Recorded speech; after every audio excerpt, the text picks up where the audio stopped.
first, only on 6, new video and new pictures of just how big the fire got yesterday at Disney World when an SUV hit a bus head-on, sending 11 people to the hospital, including this woman's sister. Her concern was the people that she hit. She does not remember what happened. Tonight, troopers are telling us the driver of the SUV fell asleep at the wheel and crossed into oncoming traffic. Good evening to you. I'm Eric Von Anken. Thanks for joining us tonight. These new pictures show the dramatic scene yesterday in the middle of the afternoon in the middle of Disney World. This is just around the corner from Animal Kingdom. Only News 6's Troy Campbell talked to the family of that driver that troopers are blaming for all of this. So, Troy, what did she say happened?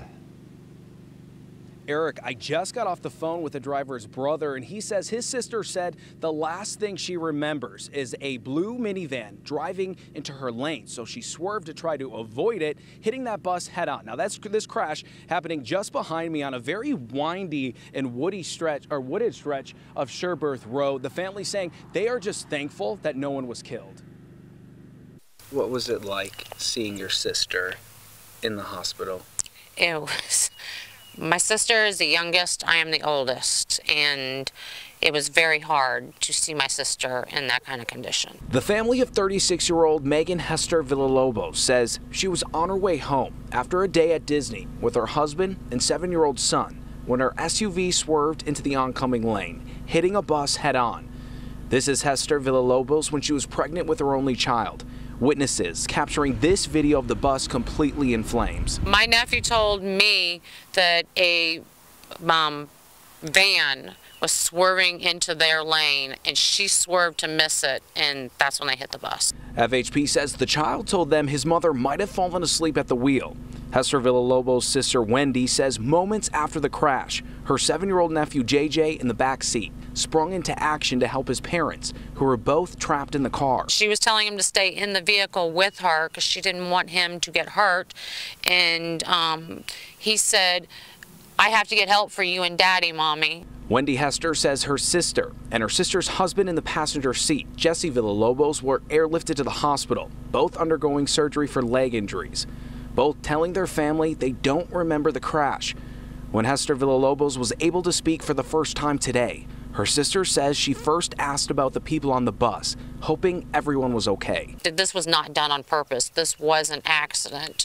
And our main concern is obviously, my sister and her husband and them getting better, but making sure that the people that were hit are doing okay as well.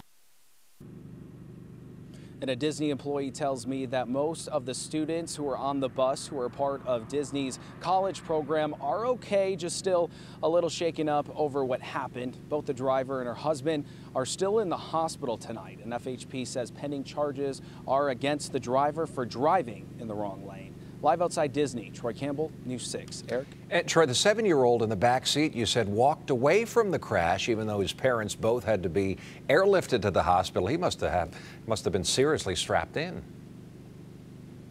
Yeah, Eric, so the family says that their sister, she's very cautious when it comes to her child. That's her only child. So he's 7 years old, legally doesn't need to be in a car seat, but he was. So since he was in the car seat, I did see some pictures of his bruising, and those were only because of the belt buckles of the seat. So he was able to walk away and get help. Keep your kid in a car seat as long as possible. I know that's hard sometimes, Troy. Thank you.